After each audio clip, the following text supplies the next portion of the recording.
data that leads you to that you have trouble explaining. And when you lean on qualitative insights, the things that I've experienced in my career for almost a decade now, when you prioritize mainly on qualitative insights, you see things way sooner. So things that you hear from customers surface way earlier. You see opportunities way earlier. If you know what to do and you know what to look for, you capitalize on those opportunities way sooner. You typically find the insights in places where other people aren't looking, so it creates levels of competitive advantage. And when you add all these things up together, while some companies move on qualitative insights and move fast, there are many that wait for some type of report or quantitative data or things like that, which means that the best part of the opportunity has definitely passed by the time that happens. And so I'm suggesting that people really rethink, because business professionals have been trained to prioritize quantitative data, and specifically in the profession of marketing and sales, through this big swing of the pendulum that hit in the early 2010s, where marketing automation vendors were like, you got to prove the ROI of every cent of every program. And technology vendors have driven this mindset in companies to a level that is so overcorrected and so unnecessary to obsess about quant and not value qualitative nearly enough. We need to get back to a balance. And so that's what I'm suggesting. When you think about qualitative insights, it provides tons of details and things that can drive your product strategy and your marketing strategy when you go out and surface them from customers, right? You can surface them from customers in self-reported attribution, one-on-one customer interviews, participating or just observing what's going on in communities, posting content on social networks and seeing what people comment or ask, seeing what people are writing in the chat here during these events, seeing what questions people ask after I do this segment of an event, right? There's so many different ways that you can receive qualitative data that drives your marketing and product strategy. But what I want to talk about right now is something new that I'm learning about how qualitative insights can also be used to drive your company roadmap, but instead of interviewing customers, you're spending time collecting qualitative insights from the people on your team. And so I've been doing this for months now, and I'm actually increasing the frequency and the volume of doing it because I get so much tangible value out of it. And a lot of people that I meet with at the company tell me, like, a lot of companies that are at this size or other companies that I've worked at before, like the CEO has never sat down and talked to me for 20 minutes like you just did. I think this is special. And the thing that I respond back to them is, one, I love getting to know them and I love meeting with them. But I think what they haven't recognized yet is how much value that I get out of meeting with them. All the things that they see inside of the company, all the details about what's working and what's not and what they love and who they love working with and who they don't love working with or whatever, all these different details are things that I don't see anymore. And then when you surface those insights, it's crazy how connections at the strategic level of what product we should build or how we should structure this org or who the next 10 people we need to think about hiring for this department are. The qualitative insights create the connections for those types of ideas to happen just the exact same way as you go out and talk to 10 customers, you get insights and then you form a different strategy. And so there's really no action here. This is for, I think, business leaders, C-level executives, specifically CEOs, but others as well, I think would get tremendous value out of it, is spending some time collecting qualitative insights with actual employees through primary research, right? There's plenty of companies that send out a survey like an NPS, right? If you look on the customer side, you get NPS, you get quantitative surveys, you get attribution data, you get all the things that are easy to measure and actually not that valuable. The same thing on the employee side you could get using qualitative insights. Instead of doing like surveys and different things like that, collecting that in real time from people, I think is incredibly valuable. And with that, maybe there's a couple of questions. Yeah, I'll kick us off. We've talked about this within the context of customer primary research, but what are some of your go-to questions that you're asking team members to kind of go a little bit deeper into this topic? What are some of the questions that really kind of get people to open up and share some of the insights that you're looking to learn? It's crazy. It's people ask me this question for customers too, and it's like it's literally different every time, right? So there's not any type of structure that I'm going through in order to ask these. Like, Some of the things are like, what are your favorite things about working here? What are the things that you could do better? There's like places to get it started, but it's really specific, right? If I'm talking to a director of demand gen or a finance manager or a VP of growth, I'm going to ask different questions to those different people based on what their role is and what I'm thinking about and what I'm trying to uncover. And I think that marketers and business professionals, whether you're doing it on the customer side or whether you're doing it on the talent side, need to be able to flex in their questions and understand, be able to react to what am I receiving, and then how am I going to track and ask questions to get the insights that I'm looking for. It truly is a skill. I've been doing this for about 10 years now, mainly on the customer side, but now opening up on the talent side.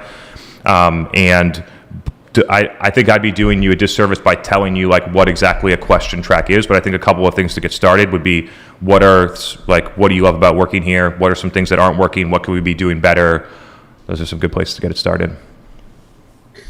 Do you have a couple of examples of some of the more surprising insights or unexpected insights or information you got that led to some, good or different decisions? Would love to have you share a few more maybe anecdotes or insights there to color the topic a little more.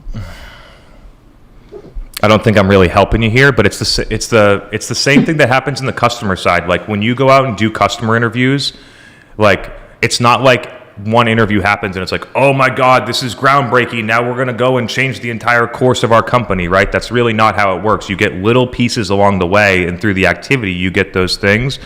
And so there's not like an answer that's groundbreaking that changes the way our company works, but through little insights, you get the insights which then help at a higher level inform a strategy, right? So it's more like you're trying to build a strategy and you're missing a couple pieces of the puzzle, and this is where you get the pieces of the puzzle. So on its own, it's not a huge insight, but when it's the last piece of the puzzle to build the strategy, it's hugely valuable. I think that's a good way to put it.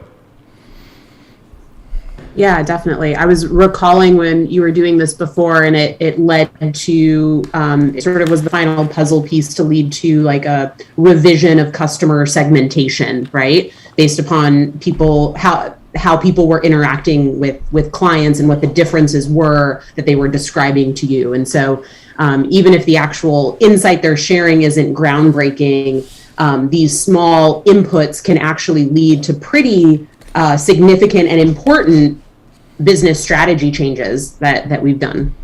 Totally. And I don't know how to say this, reciprocally for the people that you're talking to, there's massive impacts on culture and their experience and their growth and their motivation and their inspiration as well. So I believe this truly is a two-way conversation that's equally valuable to both parties.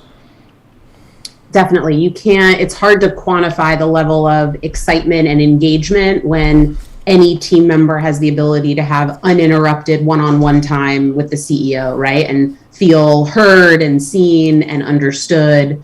Those are the intangibles that create that alignment and affinity of the team member to be extra committed because they feel that, all levels of the organization are listening to them and care about them.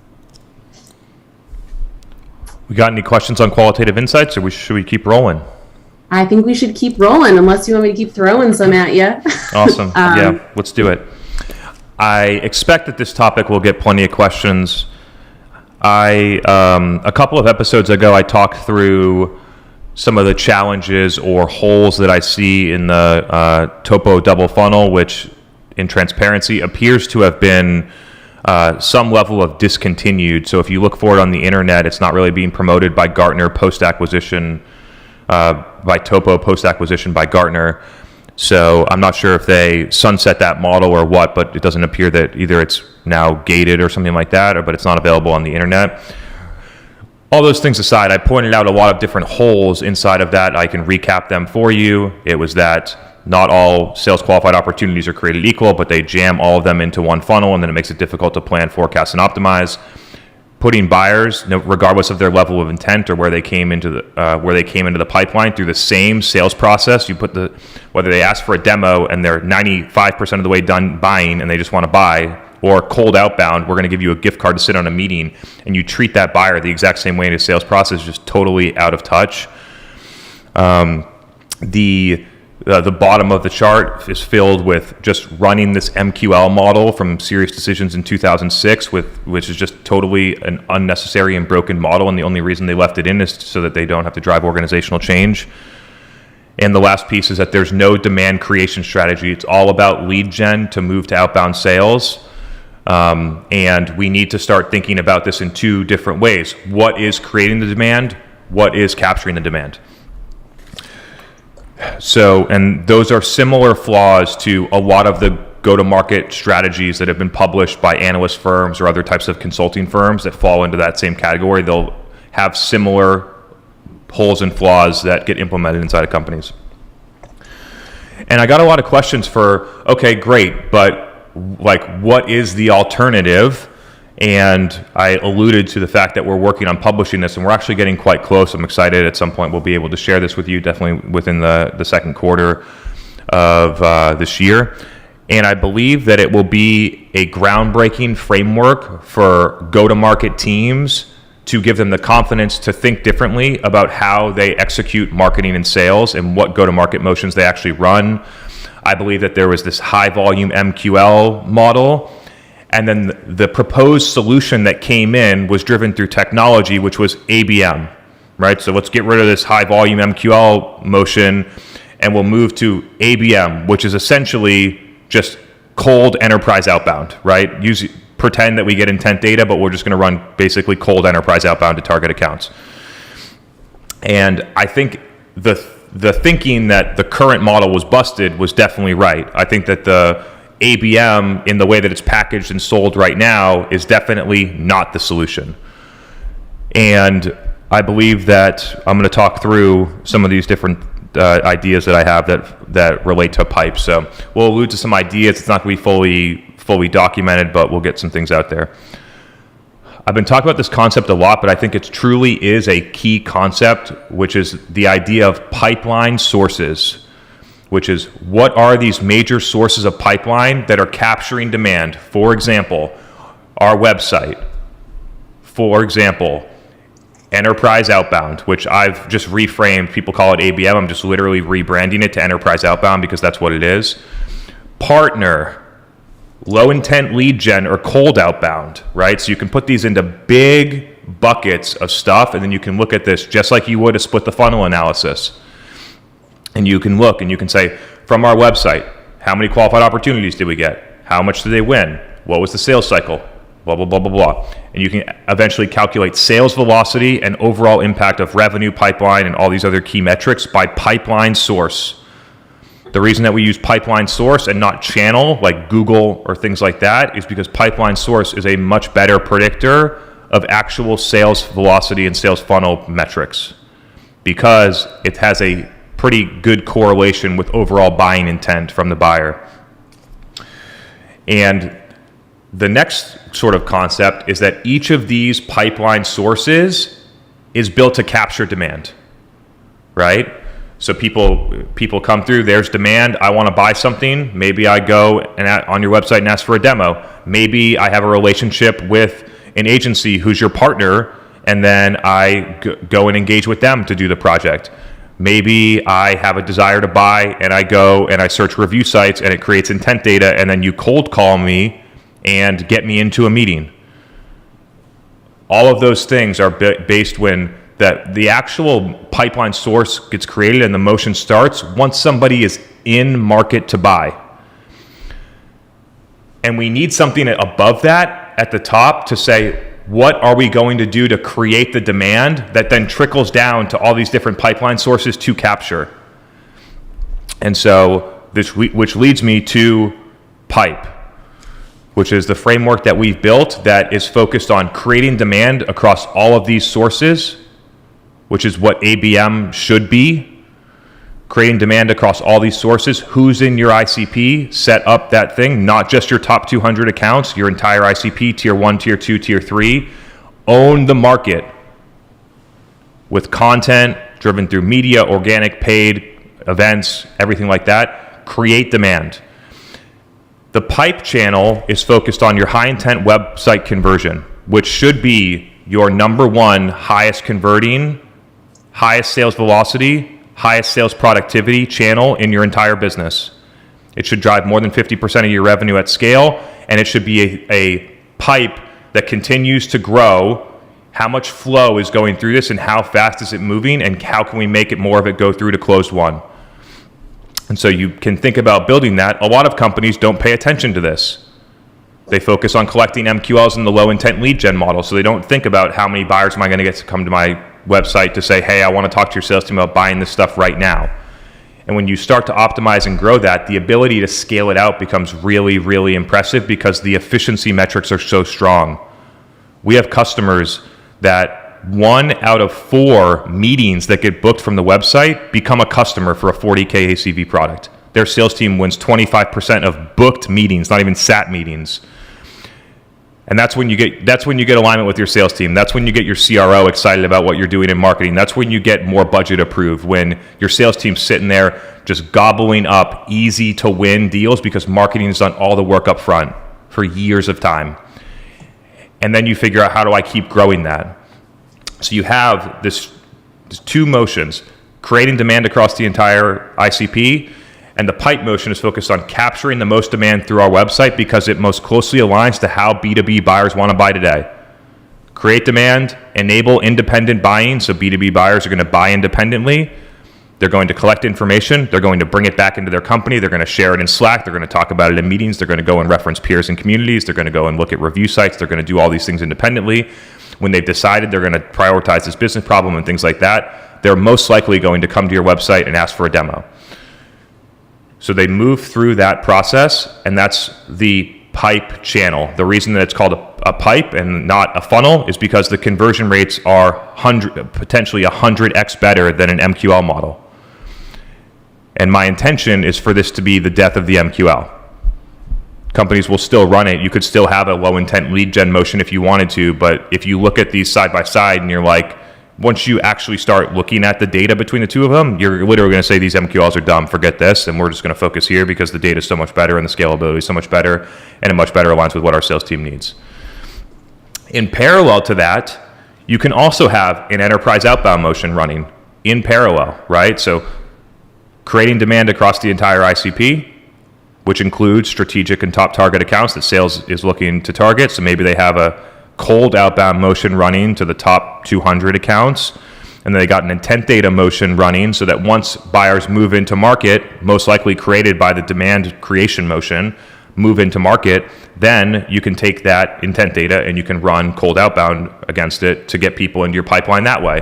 When you do that, win rates will be lower, sales cycles will be longer, but ACVs will be higher. Generally, pipeline velocity will be lower unless you're really selling huge deals.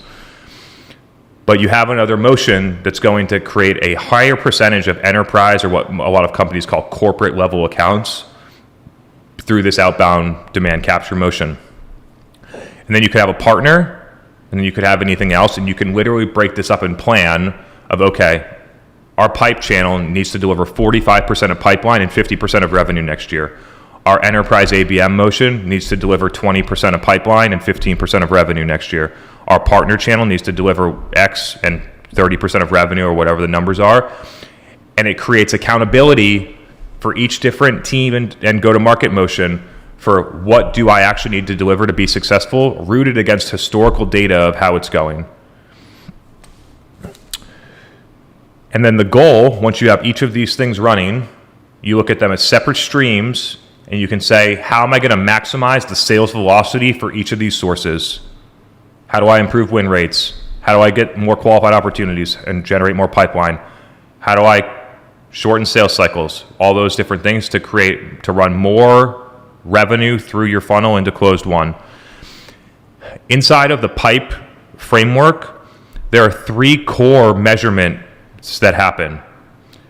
One is called the pipe conversion, which is somebody comes to your website, it's qualified, and says, I want to talk to your sales team about buying your stuff now.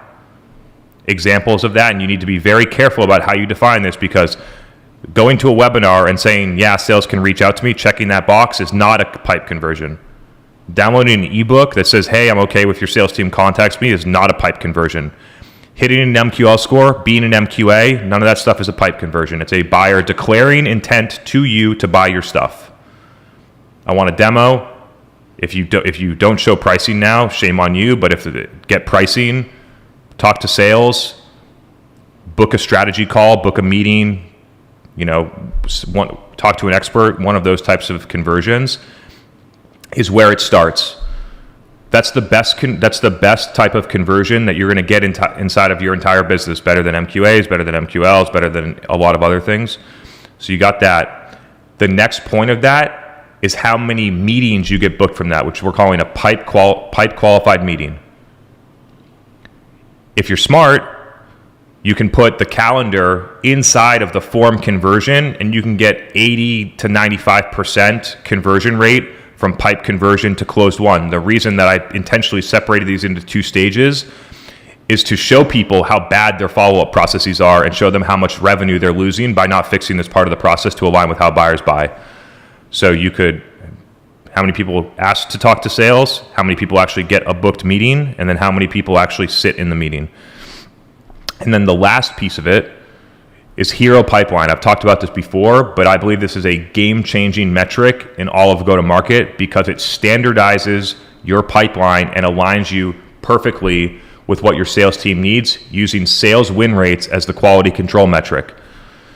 So if you were in a manufacturing facility or something like that and you were trying to build something at a high volume and you started to build it, there's going to be something that's getting measured over time of saying, like, is something off track? Are we going to have a quality problem? Do we have a supplier quality problem? Do we need to fix this?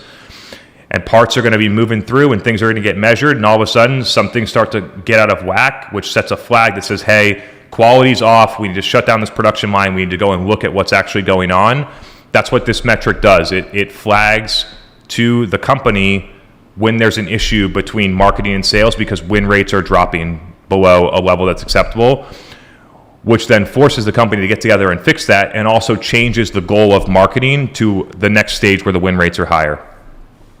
So to be very clear in the definition, a pipe conversion comes through, gets into a meeting, and then the opportunity needs to progress to a stage where your sales team wins it at greater than 25% over the trailing 6 months of those opportunities. That's typically stage 2 or stage 3 opportunities. And so then you have stage 2 or stage 3, which is post AE call, maybe one stage after that. And you have a set win rate metric that aligns with what sales needs. When companies adopt this at scale, it creates some really interesting opportunities because now what we've done is essentially created the metric system for go-to-market. We now have a standardized way so that when we talk about, like for the metric system, when there's an inch or a meter or a mile, we know how to convert them and we know what they mean. But throughout go-to-market forever, you say MQL, you say pipeline, you say SQL, it means different things to everybody. And none of it is rooted in actual performance metrics, it's all subjective. And so by using a win rate metric from sales, you can standardize your pipeline outcomes across all the other companies that have the data and want to share it. So you could create benchmarks and say, this Series D companies that will be able to develop these benchmarks over time, Series D companies at this stage will create this much hero pipeline on average. You're doing better or worse than that based on our benchmarks. Every single growth equity and private and venture capital firm that I talk to, the number one thing that they want is I need to benchmark my portfolio companies against one another and know how they're doing relative to other things in the market. And there's no way to do it right now except for hiring Boston Consulting Group or McKinsey and getting bad advice. So I believe this will be a complete game changer. And I believe the benchmarking component is why a lot of companies will move and adopt it, because it will allow them to see how they perform relative to their peers. It's almost like you could eventually create the rep view of go-to-market, right? So rep view, a company that shows how many reps in the company hit quota, how much they make, all these different details and averages. Like, it's the same idea except for go-to-market and benchmarking. How much pipeline do you create? What's the sales velocity of your pipe conversions and different things like that. And the market needs this. Because right now, where do people get their benchmarks and things like that? From gated content that comes from vendors or anecdotal insights from peers inside of communities or things like that, which sounds something like this. How much pipeline should I be creating for my Series D company? And then you just get random answers in peak community that say 7 million, 12 million, 6.2 million, or whatever. And nobody knows what pipeline means. Everyone's just saying numbers, but no one's defined what does pipeline mean in the first place. So I'm sure there's questions here, and I'd love to clarify as we continue to formalize and document this into a final process and hopefully roll it out in May or June. So would invite people that if there's things that weren't clear or things that you wish you heard that you didn't, I'd love to hear those so we can keep getting better and explain this better. So Wesley is driving at the moment and asked me to ask a question on his behalf about this. So his question is, what is the best way to change an organization from the typical GTM to pipe GTM? It seems very difficult to promote demos as a means to generate a good pipe, let alone redoing the whole funnel and strategy. If you look at your data already, you have a pipe channel. You're just not optimizing against it. And the pipe channel is probably your number one producing revenue source in your entire business. At least it is for the 20 plus companies that I've analyzed Salesforce data for. So you already have it. All it is whether it's about how you choose to optimize and focus. And so companies don't look at them in two different things and they optimize for MQLs. And when you look at just MQLs, you say, oh, I can get high volume, cheaper MQLs running content syndication and all the other dumb shit that companies do. So all you need to do is if you broke this up into pipeline sources, just like I mentioned, you can look and say, we have a pipe channel, just call it that, and calculate win rate, sales velocity, pipeline created, revenue, all the different metrics. You can do the exact same thing for what you can call it the demand waterfall, or you can call it the low intent lead gen cold calling type of go to market, and you can run the same thing there. And when you look at the differences, you get way more MQLs in the lead gen model. You might get more, if you standardize it on hero pipeline that you win at greater than 25%, you definitely will not get more pipeline there. And so it's about picking what the goals are, right? So it all comes down to changing the goals. If you say, hey, we want to optimize for MQLs, then obviously run the lead gen model. If you're saying, hey, I want to optimize for pipeline that my sales team wins at 25%, then you can literally run the two things side by side and say, we're not focused on the differences of these, but here's what the data says already. And the data will be better for your website one simply because that's how buyers want to buy. So that's what I would do. Awesome. Have another great clarifying question from Chris Gumas on this. So I'm going to bring him on next. Welcome, Chris. All right. I got you on. You here? There we are. I have to unmute myself now. Hey, Chris. Hi, Chris. Good to have you here. Thank you. I've been listening, and I'm not 100% clear what the kind of the subcomponent hero pipeline is as composed as a part of all the pipelines that you're mentioning, and how you distill down to that piece. Mm-hmm. So what the hero pipeline metric does is it forces standardization of what people call pipeline, right? And so if you go into your data right now and you look and you say, for our high intent website conversions, which we're calling a pipe conversion right now, of those, what percentage of our stage 3 opportunities do we win? And you can look at that and I'm pulling out data from a company that I know the data. They win those at 46%. Okay. And then you go and you look at, okay, now we have our MQL model for lead gen, and we're going to go down and we're going to look, what's the win rate of those stage 3 opportunities? And it's going to be like 13%. And then we're going to go and we're going to look at, say, okay, now we have this enterprise ABM motion. What is our win rate of stage 3 opportunities there? And it'll be like 20%, okay?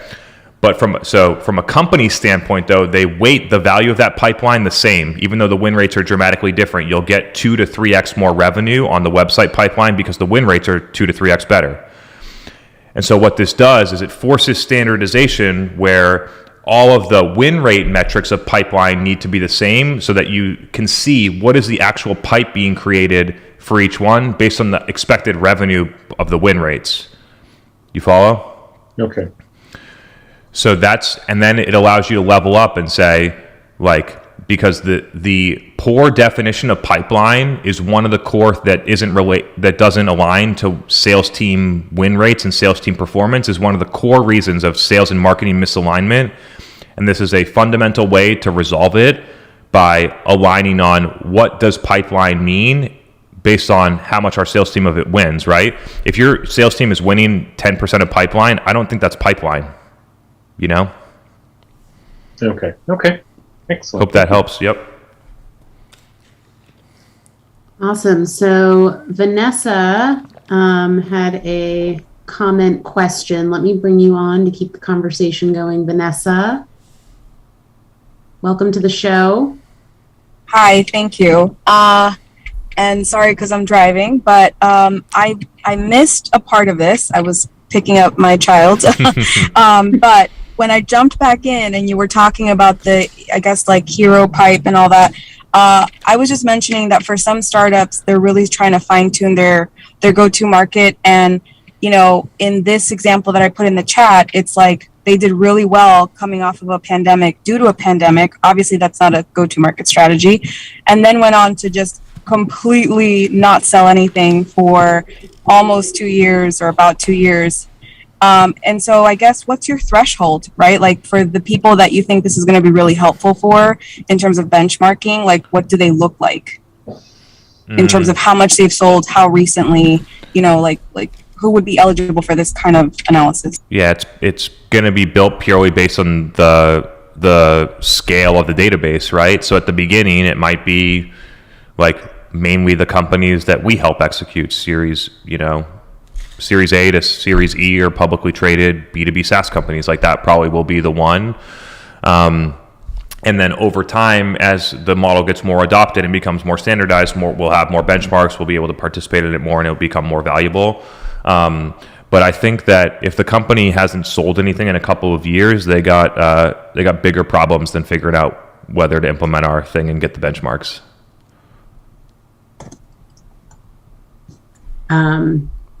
Vanessa, I think you're on mute. Brought you back in case you had a follow-up. Yeah, please do. Thank you.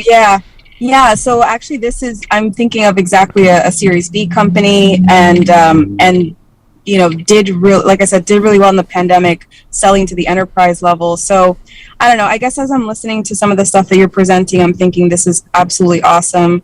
But I think from like a fine tuning of the go-to-market perspective, would probably also need a lot more help lifting on everything else that would have to happen before I even got to a point of like, oh yeah, you know, things are rolling in. Let me think about the benchmarking piece, if that makes any sense. Totally. Yeah. We are working on the documentation so that all of this can be done and it's prescriptive. But I believe that the benchmarking part of it, I think, is extra. I think it's long-term. I think it's really helpful because a lot of companies ask for it, and right now they don't properly benchmark. There's no standardized way to measure. So I think that's a real opportunity and a real driver of why companies would think about doing this. But the short-term driver is a better aligning marketing and sales, fixing marketing so that marketing can focus on creating demand and driving high-intent pipeline that your sales team wins at a high rate, and scoring your go-to-market programs in a way that makes sense for how a buyer buys in 2022. Those are the short-term, tangible reasons to do it right this second. And then benchmarking becomes an additional thing in the future. Awesome. Thank you. We'll keep the topic going. I have Liam with a great question. So Liam, welcome to Demand Gen Live. Thanks for having me. Chris, how are you? Hey, great to see you. How are you? Things are awesome. Fantastic. Move went well? I would say that it's still in progress. Yeah, well, it looks pretty set up. At least I'm sure. Hopefully, there's not the only much room in the house surrounding you. that's set up, but it's set up. Yeah. Yeah. I went through that a couple months ago, and it's just like my office was the only thing that's set up. The second you exit, it's just like chaotic everywhere. So, good luck handling that. Thank you. So, excuse me. One of the problems we usually bump up against is allocation of budget. do you have a suggested budgeting split between doubling down or popping more resources into what's working based on the framework versus experimentation? I don't believe the framework that I presented is a top level business outcome to drive major resource allocation about how are we going to think about going to market, how are we going to plan and forecast, who's going to be accountable to what things, how are we going to align performance based on like large budgets. So we're at a different level here. That's like at the pipe framework. And then underneath that, we're publishing what I believe to be what I'm calling hybrid attribution, a new way for marketing teams to think about revenue attribution that's rooted in qualitative insights from customers paired with quantitative insights from software that drives way better decision making on where to actually deploy marketing dollars to get better ROI. And the ROI is measured, blended on website conversions or pipe conversions. You follow me so far? Yeah. And so in this hybrid attribution that I'm recommending, right? We've talked a lot about self-reported attribution, which I believe is a huge indicator of what's creating the demand. And then we've talked about software-based attribution, which typically is favoring lower funnel channels. It's going to tell you what the buyer took in order to capture the demand, which will typically be organic search, direct traffic to some level of a website conversion. And you get both of those different pieces. And then based on how you stack and align them, you can see where are the places that are creating demand, how do I allocate budget in order to create demand, and where are the places that are capturing demand, how do I allocate budget to capture demand, and you look at them as two different things. And so right now companies just blend it together, and because they're in the lead gen model, all they're doing is running lead gen, right? Because all they're focused on is MQL, so they just run the lead gen model, and the data that's published is saying like 88%, maybe even more than that, maybe 92, I don't remember exactly. That's the average budget allocation to lead gen programs in a LinkedIn ad campaign. 8% spent on quote unquote brand awareness, which is probably the reason that only 8% of it gets spent on it is because people call it brand awareness. And so that budget allocation is just so busted, right? If you think about the amount of buyers that are actually in a buying cycle, I believe that some people say it's 5%. I believe it's less than 1%. In big markets, to believe that 5% of your market is in an active buying cycle, I believe is totally off. So it's probably less than 1% of people that are actively buying, yet you spend 92% of your budget trying to get the 1%.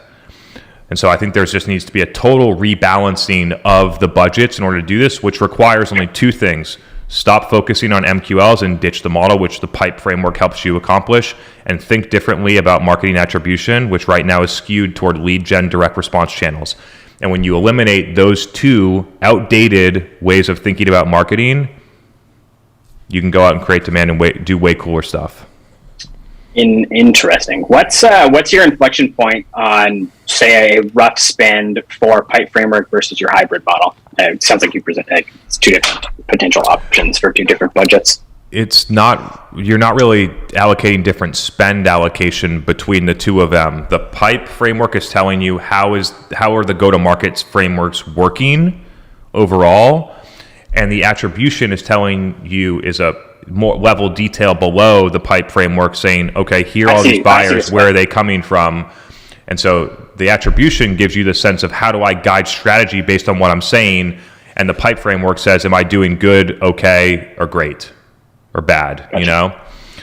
So the top one is an indicator of performance, and the pipe framework is an indicator of business level performance, which you should report at the board level. And the attribution part is a way to guide strategy decisions, which you should definitely not report in the board level unless you're going for additional budget considerations. And so there's a difference between what you use to optimize marketing and what you report to the board level. Yeah. And then my belief is that if marketing is performing at good or great in the pipe framework, so that would be percent revenue contribution, pipeline contribution, hitting targets, whatever the goals are set in the business, then the only people that should be focusing on optimizing the spend are the marketing department, right? But in a lot of companies, the performance isn't there, and then you got the CFO and the head of sales and the CEO all trying to figure out attribution and tell marketers what to do, and so recipe not a place where I want to be. No. Asked and answered. I appreciate it. Yeah, awesome. Great chatting with you. Thanks, man. Thanks so much, Liam. Tara had an interesting question, but she is in a noisy area, so I'm going to ask on her behalf. And so her company has an actual free product option along with a paid product option. So a lot of people can just come to their site and sign up for this forever free option, or eventually upgrade to a paid plan, one for SMB and one for enterprise. And so she's asking, does product sign up via the website also consider pipeline source? Is this something that you should be tracking like within this framework, like in parallel to your demo requests? I think she's trying to get a sense of how this would apply to her context, given that they have this free option as well as a paid option. Yeah. Every product-led company tries to think about this in two separate funnels because they build it around two separate teams. And so they want to have different budgets, and they want to have their PLG team driving high volumes of sign-up, spending high six or even seven figures a month on Google ads, driving garbage signups. And they want their enterprise team to just drive demos. And when you do both of those things, all you do is incentivize performance marketing directly to that conversion. And what you don't incentivize is doing what's best for the buyer. What people need to understand is that in a PLG motion, the free trial or the free product is a part of the journey of an enterprise customer becoming an enterprise customer. It's not one or the other, it's both. And so I recommend at the moment, right, we need to continue to work this out on the product-led side, but at the moment, off the cuff, I would look at these as both the same. They're both a pipe conversion. A buyer, qualified buyer, came to you and said, hey, I want to buy now, in the form of signing up for a free product or something like that, which then will carry through into the future about whether or not they convert. So I would look at this as the same thing. The only thing that's different is that the delay between getting into the free product and talking to your sales team is longer because they're in the product first. So I couldn't push people harder to look at this as one cohesive buying journey. I watch every company make the same mistake, and all it does is just force lead gen into these two conversion points. And it's suboptimal for both reasons. Lead gen, driving people into demos for enterprise accounts in a PLG motion, totally suboptimal. And then you just waste a bunch of money on the product-led side trying to drive free product signups that don't actually materialize to revenue. But looking at them as both, and then if you frame that up differently, right? And it wasn't about which conversion they came from; it was about how much revenue did we drive through the product and the company. You focus your marketing in a different way. I'm not just trying to get people in the free product. I'm going to market so that people want to use the product. I think there's a little bit of a switch here where the key to getting someone to an enterprise level of a PLG product, that they have 500 or 1,000 people inside of their company that use the product, is that company needs to deeply believe in the product that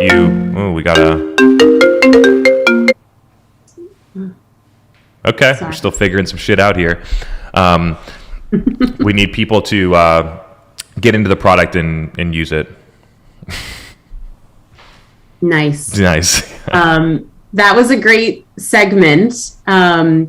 I would love to get our last agenda item in, strategies to develop business acumen. What do you say we tackle that and then maybe get in a few final questions? Let's do it. Yeah, this is a question that came in from LinkedIn. And I don't have the question in front of me because my printer's not set up yet, but it essentially was strategies to develop business acumen. So, hey, I'm starting to do some of these things in marketing, but now I want to, I've said a couple times on events that the next leap for marketers is becoming business people that execute marketing, not marketers that do marketing, right? Business person first, and marketing is the vehicle that I use in order to help the business. And so this question sparked from that. And so I got three ideas and things that you could take away. But the first piece of this is that your company or the company that you work for right now is not responsible for your development in this area. So you need to be accountable and you need to take responsibility for how am I going to develop, and most likely the development will happen outside. At the same time, you should be looking for opportunities inside your business, and I'm going to talk through some of the ways to do that. But the key thing is that if you want this to happen, you need to take control over it, not wait for some opportunity that may never come inside of your company to have an opportunity to work on some business acumen related project. Number one, there are so many online courses out there, and not the one where you just like click through the slides and take some quizzes, where there's community based, where you do group projects, where you like create a fictitious company and work through like bringing on inventory and things like that. You'd be amazed at just how a nice foundation like that can create, that you can do from like for 1 hour a couple of times a week for a couple quarters, and all of a sudden you have like a base level knowledge that's far greater than most of your peers. So books, courses, and things like that I think are highly advantageous. I did that early in my career. I took some courses at Wharton that were literally free. And a combination of that and then reading specialized books about product management and business strategy. There's some great old school books by Michael Porter. On Competition was one of my favorites. This is like, that book was written in like the 1980s about how you create business strategy, and could recommend that for a lot of people. It's quite dry. It's a big HBR book, but there's a lot of cool stuff in there, and it's timeless. A lot of the principles don't exist anymore, right? Like we need to be in this little part of Italy in order to manufacture leather. Like that type of stuff doesn't happen anymore, but a lot of the principles can be translated to how the world works today. So online courses and books and things like that. The second thing that I'll offer is to start your own business simply for the ability to track expenses, to generate income, to figure out how to manage taxes, to generate a P&L, to build a financial model, to look at all those things. You don't need an LLC. You don't need to do a lot of those additional things that make it more serious, but you can spend $30 a month. You can get a QuickBooks account. You can get a credit card or a debit card that you put business expenses on. You can figure out what are the business expenses that are tax deductible. How does that work? Then you can figure out how am I going to generate revenue? What do I think about gross margins? And even with a business that's doing $5,000 or $10,000 a year, like anyone can create a business that does $5,000 or $10,000 a year with a little bit of effort. And even with that little amount, you probably get a decent tax write-off. This is not tax advice, but you probably get a decent tax write-off, and you learn all of the ins and outs of a financial system. And once you can do it with thousands of dollars, when you move up to millions, all it is adding a couple zeros. It's literally the same thing, a little bit more complex, more zeros, but it's the same thing. And so creating a business will teach you a lot of things. If you want to take that further, I've talked about starting e-commerce companies or other things that are a little bit further than just like starting the business for the business acumen, where you start to learn branding, building websites, supply chain, marketing, a lot of those other details around business that will create a much more well-rounded business professional in you. This one wasn't on my list, but I think it's interesting to note of that. I started my career in product management. I think it's a really interesting career track for people that are early in their career or eventually want to become a CEO, because if you do product management the right way, you're basically the CEO of a product line of business. And so when I was a product manager at this company, the company was 10 million in revenue, and I was managing a product line that was about 80% of the revenue. And I was basically, there was a couple other products and things like that, but I was basically in charge of pricing, supporting the sales team, driving demand, branding, packaging, supply chain, all margins, all that stuff for an $8 million business, which was then all of the learnings and things like that to then start my own. So if you're interested in becoming sort of like that, you got to be careful, because a lot of product management roles are really technical, especially in SaaS. Like it's not going to be the same. So you need to find the right company that does what I call full stack product management, which is technical and commercial combined, typically for products that are live in the market. And you probably want to be at a smaller business if you do that. Otherwise, the roles will be, if you're at larger companies, the roles will be segmented and you won't get the value that I just talked about. And then number 3 would be look for opportunities inside of either your current company or go look for a different company to work for where you can get a lot of these opportunities. I've found that you typically experience them in smaller businesses because the financials are more readily available and people and they're shared. And you can look for opportunities to figure out when we're going to go and do a QBR, when the business is doing a QBR, how can I get in that meeting with the other 20 people that are going to be in that meeting where we talk about financials, the financial plan, the how we performed against our gross margin targets, how we performed against revenue targets, what the cash balance is in the company, how we're thinking about fundraising. How do you make your way into some of those meetings as an observer, not like a presenter or necessarily a participant, but as an observer, so you can start to understand how do these things work. It was crazy that at 23, 24 years old, I found myself in boardrooms where people were making these types of decisions. And just by observing and seeing how people do it, you learn a lot of things about why it works. You get to read the pre-read materials. You get to see the financial model and the financial reports and things like that. So looking for opportunities to start to get exposed to that in companies, I think, is a really interesting idea. You'd be surprised about how much insights and data you can get by just going over and working with your finance team. This is a really interesting one too. So you can start to model out like what's the profit. It depends on your business that you're in, but you can look at things like what's the profitability of our top customers. How do we calculate lifetime value? How are you calculating customer acquisition costs across our entire business? Is it blended? Is it by source? Why? How do you look at it? Why are you looking at it that way? What's the amount of expenses that we have related to sales and marketing as a percentage of revenue? What percentage of that is sales? What percentage of that is marketing? Why is the allocation that way? There's so many levels of detail that you can look in, and the key part is to just be curious, to just figure out why do we do it this way. So I think that's a really interesting insight. And then if you're lucky, and I've been lucky a couple of times, and we do it at Refine Labs, you can work at companies that are transparent with financials. And the reason that we share them with the team on a monthly basis and then again on a quarterly basis is for two reasons. One, for transparency. I think people really appreciate the transparency of sharing the financials. But the main one for me, because I got so much value out of it when companies that I worked for did it for me, is sharing the financials helps develop business acumen. Right, going through it every month. What's the profit? Why were we like high variance of our variable expenses last quarter? Why did that work? It looks like we missed our revenue target, but that's on a cash basis. What is a accrual basis, right? So you can get a lot of interesting insights when the company is more transparent about the financials with you, which again I typically find at smaller organizations or more progressive cultures. And that's a pretty solid roadmap. If you just have one or two of those irons in the fire at once and work toward it, then over a 6, 12, 24 month period of time, you make real strides. And I think that that's the path to starting to become like, and it's interesting as you do the ones that I talked about on the side where you take more control, you start your own business, you build the P&L, you understand tax deductions, you look at expenses, you do those things, you take a couple of online courses. That knowledge then helps you get put in the situations that I talked about in number 3, where then because you have the knowledge and because you have those insights, then you ask the right questions in the meeting, then you get invited to the QBR. So I think that's an interesting roadmap.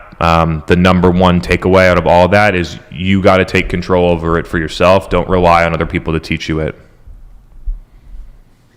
That was awesome. And the one thing that I would add as a marketer, if you focus on cultivating this skill set, it will help you speak the language of your CEO, right? And whether you're attempting to present a business case for, a change in strategy, whatever it is, it allows you to better see the business from the CEO's eyes, which will make you a more credible team member. And more likely to ultimately get what you want if you're able to speak their language and present a business case to them in a way that will resonate. All right. I've got Sarah, who has a great question, kind of going a little bit back into pipe, but I'm going to bring her on next to get the AMA going. Sarah, it's great to see you tonight. Excited to have you on. Hey, Chris. Hey, Sarah. It's been a little bit since I've asked a question because I've been busy at work implementing a lot of your recommendations. So Love thanks it. for that. How's it going so far? It's good. We've got a high intent conversion pathway, and we're starting to get some self-reported attribution data that can inform some of the next things I'm going to try out. So now I'm going off and trying to put some paid media in front of the right people. Have you gotten any like aha moments in the self-reported attribution yet? Where like, oh, like that makes a lot of sense. We've never seen that before, or anything like that? A lot of referrals. Just being able to say this one partner is super valuable because they're referring people to our business. Mm-hmm. And then you don't need to make it so transactional with your partners, right? It's I'm going to go on a little bit of a tangent here, but the way that companies have to track their partners make it very transactional in nature. And doing it in this way, like you get all the same benefits of having partners, and you get it shows up, and you get pretty good tracking on it. But to the buyer and to the partner, it feels way better, right? It opens up whether it's partner referrals, or if it's advertising on podcasts, or if it's having a group of evangelists that work at your company that show up, or by spending money on influencer marketing, all the things that companies would never do because of lack of measurement. This is how you get it. All right. Would love to hear your question. Sorry for the tangent. No worries at all. So, you're talking about this hero pipeline framework and sort of splitting the pipeline into the hero opportunities and the more traditional like ABM opportunities. I'm curious if you had, so when you presented your content creation framework, you had these different like key players outlined of like the architect or like the strategist, the subject matter expert. I'm curious if there are key players for executing this pipeline shift. I'm just thinking like, do individual people like own each pipeline? Do you have a data analyst? What comes to mind there? I'm kind of thinking out loud here, but this is a good question to get it started. Each of the pipeline sources most likely already exist in the business today. They're just not measured or looked at or optimized this way, right? So most companies they adopted ABM, right, in quotes, and they're like have a little bit of marketing fluff going on just to say that they're doing marketing while they just cold call and cold email target accounts. They're already doing that, and it's generating pipeline, and it's generating some level of revenue, right? Through that, all we're doing is we're standardizing how do you define pipeline. The same thing, right? The high intent website thing already exists. And then let me back up with the enterprise outbound, like that go-to-market motion gets scored based on the effectiveness of that motion at capturing and converting demand into revenue, like it should. And so that should be a motion where the investment in that function is driven by the performance of the function. Makes sense. And then there's you have the exact same thing on the website, which I'm suggesting that marketing teams, instead of running a mainly focused on low intent lead gen to cold calling, and then not paying much attention to their high intent website funnel that they have, to cut the low intent lead gen that doesn't help their sales team win, super unproductive, and just focus on the website one. And then marketing becomes solely accountable to defending their entire marketing budget based on how much revenue and pipeline is sourced through the website. Just like if you ran an e-commerce company. If you ran an e-commerce company, how does marketing get scored? How much revenue does marketing drive through the website? Direct to consumer. Like I'm pretending it's direct to consumer, not multi-channel. But even in multi-channel, the marketing team is going to get scored mainly on how much revenue is being driven through the website, if that's one of the main drivers. And then the exact same thing could happen in partner. So you could have partner, and then you're going to have a team that's focused on the partner network and figuring out how to drive revenue through that. And investment in that will be driven through that too. So in certain industries where AWS and Azure and partnerships are really big, and some companies don't even have a main go-to-market, it's all partner related. Like the investment of those functions happen in that way. So I don't believe that you need any additional resources to operate this. It's just about how those resources are looking at it, how they're deployed, and perhaps you need some, additional support layer of ops related stuff. But I believe that most companies already have everything they need in order to do this. It's just about segmenting down, what are we trying to do? Who's accountable to actually driving the outcome? What should the outcome be based on historical performance? And so it feels like a big shift, but it's actually not. It's actually not that big of a shift. but the mindset shift required to get over it is actually, it feels very large because of how companies, the couple of core things that I always talk about that prevent companies from moving forward: attribution, focus on MQLs and lead gen, like a couple of core things that hold people back from even considering this. And once you can get over that stuff, then you're like, wow, this makes way more sense. It's better for my sales team, it's better for my marketing team, it's better for my customer. Got it. Okay. So it's more so a high level shift of how you're thinking about your pipeline than it is needing to restructure a team or bring new people on. Exactly, yeah. But then it's kind of like the same question that Liam asked, right? So inside of each of these go-to-market motions, then you're responsible for looking at attribution inside of each one, right? So, and then I'm suggesting that companies think about attribution in a much more broad, pragmatic way, where we have multiple sources of attribution, some qualitative, some quantitative, that could combine by a strategist to drive strategy adjustments. And you use that to allocate inside of the pipe motion. Should we, take that $50K and build out a content team? Should we invest more of it into LinkedIn ads? Should we break it up into some other one? Should we hire, should we go and put our logo on Times Square and post about it on LinkedIn? You make the micro changes on budget at a different level, and the same exact thing could happen inside of the ABM motion and the partner motion. So in partner, right, for example, some of them might be focused on we might want to drive an investment for a partner portal. Other people might be we just need a team of 6 people that can do partner enablement and field marketing for our partners. So the investments that you make in each go-to-market can be varying based on the performance of that individual go-to-market motion. Okay. So can I ask a more particular question about my situation? 100%. We have a new C-suite leader for our go-to-market function, and there have been What's their whispers. Chief Commercialization Officer. Cool. There have been whispers that he is going to begin asking for more MQLs, even though we don't have an existing MQL motion. So the way that we've started thinking about this is through this high intent website conversion form and taking a look at the qualified opportunities that come through there. And we haven't begun scoring MQLs. And since I listen to this podcast all the time, I don't necessarily want to do that. Nobody does. I guess, what's your initial reaction to that? And what should I do? I would talk to them about what they're looking to accomplish and figure out where they're coming from, which most likely will be rooted in, this is how I did it 9 years ago and it worked really well, or this is how I did it at Salesforce, where the company that I came from, and it worked really well.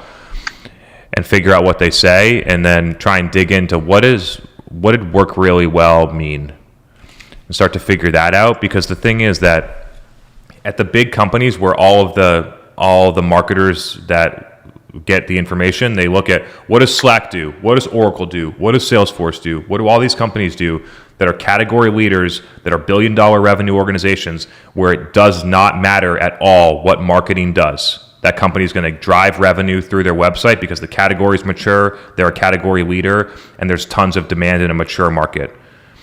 And then they take that advice and they go and say, okay, for my Series B startup, I'm going to do the same thing that Salesforce does to drive revenue, and it's completely out of whack and it just never works. And a lot of people, executives that come from big companies like that they're like, yeah, I'm going to go from being a VP at Salesforce to being a CRO at the Series B company, and bring their old stale playbook from there and just breaks down and doesn't work. So I would just try to understand as the first step. And then I would talk through why we made this decision to focus on the high intent funnel and how it's working and how it's performing. I would get feedback from the sales team. And then if necessary, I would say, if you want to run a test, let's run a test. And I would run a test, and I would collect 100 MQLs based on whatever they want to do: content syndication, paid social, Google search, whatever. and I would collect the data, but I would mainly collect the feedback from whoever's responsible for following up with those leads. Because the number one winner in this whole equation is the frontline account executive, because they have credibility, and if they hear it, if the sales leader hears it from a bunch of people, sometimes they'll listen, which is that AEs over and over, they're going to take the path of least resistance to hitting their goals. If marketing's sending them a bunch of garbage, they're going to be vocal about it because it's garbage, it doesn't help them, and they'll go figure out something else to do to hit their targets. And if you can have the same AEs that are getting streams of the MQLs that get generated through all these shitty sources, and then the high intent website conversions, the AEs know. And so you can perhaps build some allies over there. And then I'll say that some people just are going to be stuck in their old ways and keep doing it, which is a sad reality. And so if that is the case, I personally would find a new place to work. Awesome. Thanks, Chris. Alrighty. Godspeed. You got this. Thanks, Sarah. All right. Have an awesome question from our friend Nick Bennett, but he has asked me to ask on his behalf related to community and attribution. This is a fun one. So he says, we see more and more companies using a community-led go-to-market approach, and we all see the benefits from it. Still, when it comes to defending your marketing budget by showing the sourced revenue, community-driven marketers are struggling. What would be your tips on how to address this? I mean, I think it's like basically this whole episode. We can figure out how to make it the title of the episode. Step one is to align your go-to-market motion and then create accountability against it, right? So if the entire company buys in that our enterprise outbound team is responsible for driving this much pipeline that gets captured through this source, and our marketing team is responsible for driving this much pipeline and this much revenue through our website that gets captured by our website. And you set the targets. The targets are based on historical data, are based on reality, based on the budget allocated and what has the historical performance been. And then marketing goes out and achieves those targets. Then we should not be having any discussions about attribution at the executive level. It should be a marketing only. Marketing hits the goals. The only time that you're going back and you're talking to the executive team about attribution is when you go back and say, hey, we've been collecting self-reported attribution for the past 6 months, and at the moment, our buyers that actually buy and turn into revenue say that 47% of them, of our net new ARR, say that they heard about us initially from our podcast. So what I want to do is I want to go and I want to hire this person and I want to do this thing and I want to do this thing to pour gas on the podcast that's working, which, by the way, fuels LinkedIn, which is another 26% of revenue. So our whole community strategy, when looked at more holistically, is really this live event, the podcast that gets created out of it, the community that gets created, and all the social content all in one. And it drives 84% of our pipeline and almost all of our revenue. And then you have two things. Is marketing hitting the desired targets? When you look at it much more simply of how much revenue and pipeline gets created from the website, it gets black and white. Do we hit our targets or not? And then from an attribution standpoint, if you adopt self-reported attribution and the stuff is actually working, there is absolutely no way that you're not going to get this type of information on that form. So you will get, and Nick, you know this, you asked the question. People say your name all the time from your community strategy that maybe you're not on, so maybe you can type or you can come on. My question is where is it breaking down at the executive level? Like, it feels so black and white clear to me that, like, okay, when buyers come in and they actually buy, they say that they heard about us from this community and, you know, Nick runs the community or whatever. If you are listening, would love to get a little bit more detail. Maybe not. We'll see if he chats in, but I love how you connected it back. New COO that is more so just challenging. Got it. I don't know. Some people just don't get it. And I've talked about this a lot, but I'm going to continue to talk about it because I see it in real life at my company every day.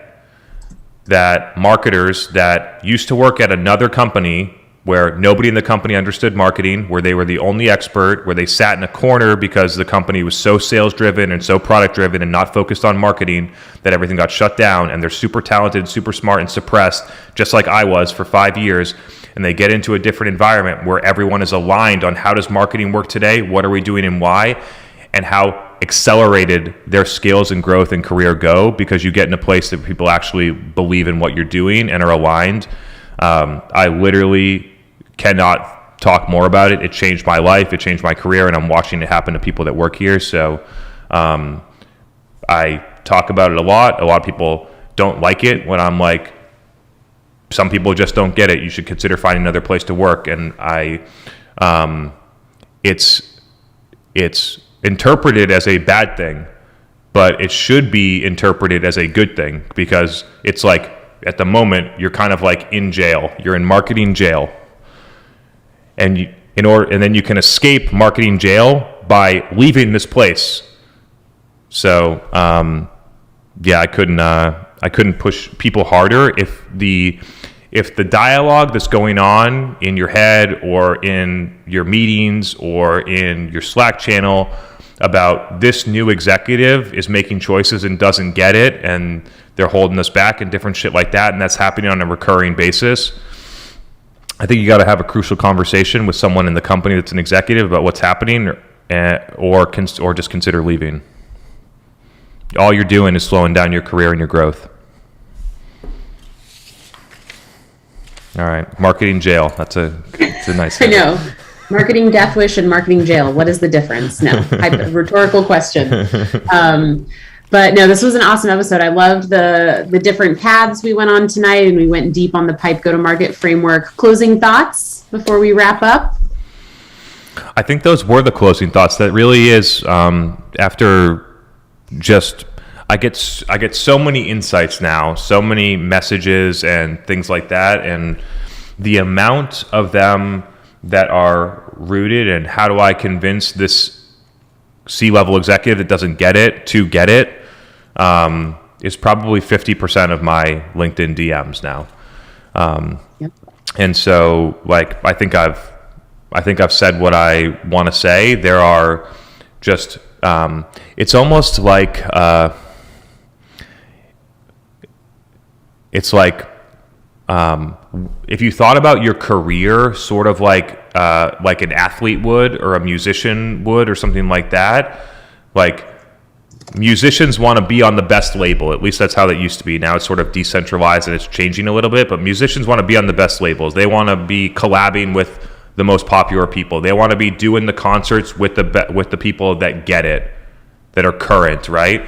When you're an athlete, you want to play on the team that's got the highest caliber people, that understands your function deeply. Where if you're the athlete that's a running back, you want to be on a team that loves to run the football. If you're a quarterback, you want to be on a team that loves to throw the football, so you can be a good quarterback and you can do your stuff.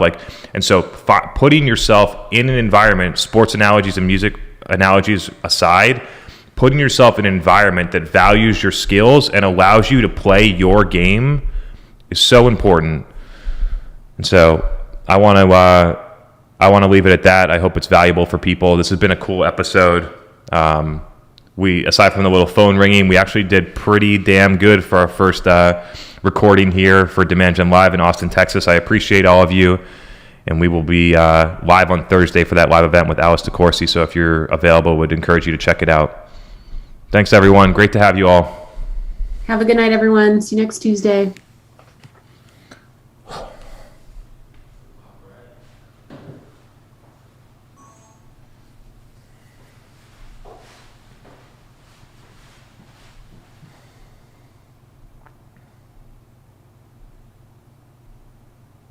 Cool. That was the first one.